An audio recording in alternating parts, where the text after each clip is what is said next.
Белоруссияда биринчи жолу жарандык коомдун инициативасы менен 4 август эл аралык тилектештик күнү деп жарыяланды. Муну миңдеген жарандык коомдун укук коргоочулар, саясатчылар, маданият өкүлдөрү жана жөн гана жарандар колдоп чыгышты. Ошондой эле 20дан ашык өлкө бул катарга кошулду. Алар Украина, Польша, Чехия, Швеция, Швейцария, Италия, Америка Кошмо Штаты, Грузия, Тажикстан жана башкалар.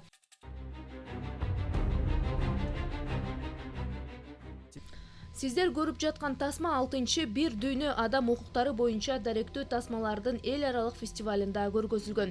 Режиссер Екатерина Кибальчтын Белоруссия кыялы тасмасынан үзүндү. Анда белгисиз адамдын айтуусу боюнча 2010 жылдын күз айы Белоруссия үчүн акыркы жылдардагы эң жагымдуу мезгил болгон. Анын сөзүн көз карандысыз талапкерлердин президентке шайлоо учурундагы митингдердин кадрлары коштоп турду. Көпчүлүк 16 жыл ичиндеги биринчи жолу эркин шайлоо Александр Лукашенконун башкаруу режимине чекит коет деп үмүттөнүшкөн. Бул үчүн Европадагы Александр Лукашенкого 3 миллиард евро карызга берген. Бирок бул тилек шайлоонун жыйынтыгы жарыяланганда жокко чыкты. Лукашенко 80% добушка ээ болот. Ал эми оппозициядан келген талапкерлер жоголуп кетти дешип жар салышат. Бирок аларды уурдашып, эчак эле өлтүрүп коюшкан. Белоруссияда бүгүнкү күндө сөз эркиндиги тамыры менен үзүлгөндөй көрүнөт.